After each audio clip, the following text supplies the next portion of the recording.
안녕하세요. 유카 원칙에 따라 어려운 사실관계나 사건들을 쉽게 설명해주는 유카 원칙의 유카입니다. 오늘은 매우 기초적인 주식 용어인 PER, PBR, ROE, EPS, BPS 이러한 용어들을 그림 한 장으로 매우 쉽게 그 개념만 설명하고자 합니다. 만약 주식을 시작하신 지 얼마 안 된 분이라면 적어도 이 그림 정도는 알고 계시는 게 좋을 것 같네요. 그럼 바로 알아보도록 하죠. 네이버에 나와 있는 대한민국 대표주 삼성전자의 기업 실적 분석 정보입니다. 여기서도 ROE, EPS, PBR, PER, BPS 같은 용어들이 나와 있네요. 이러한 용어들은 기업의 실적 및 그 가치를 평가하는데 기본이 되는 수치를 알려주는 정보들입니다. 동일 업종의 다른 기업들의 ROE, PER, PBR 등을 모두 비교하는 방법 등으로 현재 기업의 가치가 고평가되어 있는지 아님 저평가되어 있는지 알 수 있고, 앞으로의 예상 실적들까지 모두 고려해서 증권사들이 목표가를 산출하는 경우가 많으니 반드시 이해하고 아셔야 되는 개념들입니다.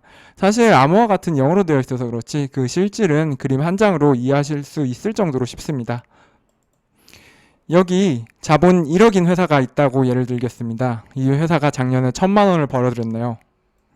그러면 이 회사의 1년 수익률은 10%겠죠. 이렇게 나온 자본 대비 수익률, 리턴 온 에쿼티, ROE는 10%가 되는 겁니다. 회사가 현재 주식시장에서 평가받는 전체 가치를 시가총액이라고 하는데, 이 회사가 발행한 주식수가 총 10,000주라고 가정하고 현재 주가가 2만 원이라고 한다면 이 회사의 시가총액은 총 2억이 됩니다. 시가총액이 2억인 회사가 올해와 같이 앞으로도 매년 1,000만 원씩 수익이 발생한다고 가정을 한다면 현재 내가 2억 원을 주고 이 회사를 샀을 때 원금을 회수하려면 20년이 걸리겠다고 예상하실 수 있겠죠. 이처럼 현재 이익 대비 시가총액 비율이 어느 정도 되는지 간단히 보여주는 지표를 PER이라고 합니다. 여기서 P는 프라이스, 가격을 의미하고 E는 earning, 즉 수익을 의미한다는 점을 기억하신다면 앞으로 기억하시기 매우 쉬우실 겁니다.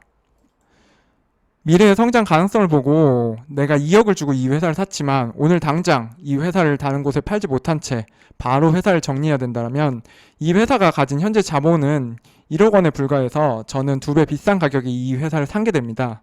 이처럼 회사의 장부상, 청산 가치에 비해서 현재 회사의 시장 가치가 몇 배인지 알려주는 지표를 PBR이라고 합니다.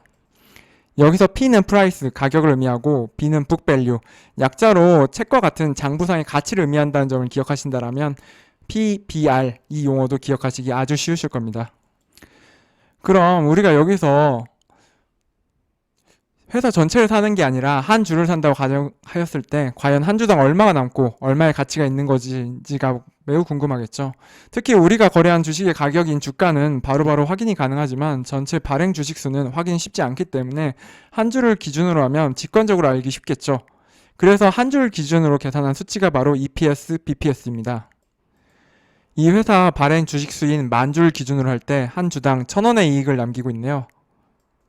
즉 EPS는 1,000원이 됩니다.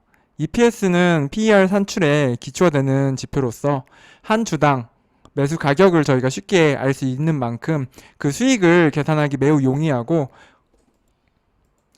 배당금 및 배당 성향 등을 아는데 매우 도움이 됩니다. 똑같이 이 회사 발행 주식 10,000주를 기준으로 할 때 한 주당 10,000원의 자본을 가지고 있네요. 즉 BPS는 10,000원이 되게 됩니다.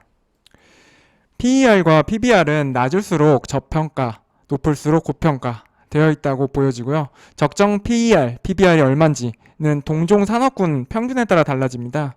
예전에는 PER 10, PBR 1을 기준으로 많이 보았지만 현재는 이를 단순 비교하기는 어렵고 현재는 성장 가능성이 매우 중요해지는 시기인 만큼 절대치를 기준으로 삼을 수는 없습니다.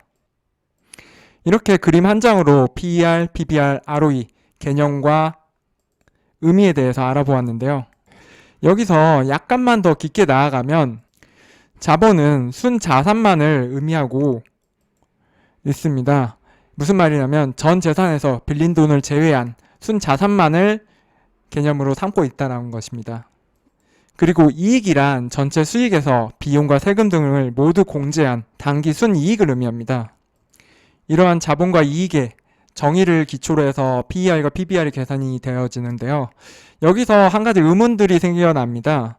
자본이 순자산만을 의미하고 있기에 갚아야 하는 부채도 포함되어야 내가 진짜 원금을 회수하는데 얼마나 걸리는지 알 수 있는 거다 라는 생각이 나오게 되고, 여기서 나온 발상이 시가총액의 순차입금을 더한 개념이 나오게 됩니다. 이것을 EV라고 하고요. 또한 이익은 전체 수익을 의미하는데, 전체 수익은 물건을 팔아서 남긴 영업이익뿐만 아니라 부동산이나 자회사를 매각하는 등에 발생한 특별이익 또는 세금 등의 특별 손실도 포함되어 있어서 단기 실적이 갑자기 부풀려지거나 축소되는 경우가 발생할 수 있습니다. 따라서 이를 제외한 순수한 영업이익과 감가상각비 등으로만 이익을 계산하여야 된다는 의견이 나오게 되는데요. 이렇게 나온 개념이 EV EBITDA라는 개념입니다. 그래서 가능하면 순수한 영업이익을 기준으로 내가 산 회사의 부채를 모두 갚고 투자한 회사의 원금까지 모두 회수하는 데 얼마나 걸리는지를 계산한 것이 바로 EV EBITDA라고 합니다. 즉 EV EBITDA는 PER을 좀 더 발전시킨 개념이라고 생각하시면 됩니다.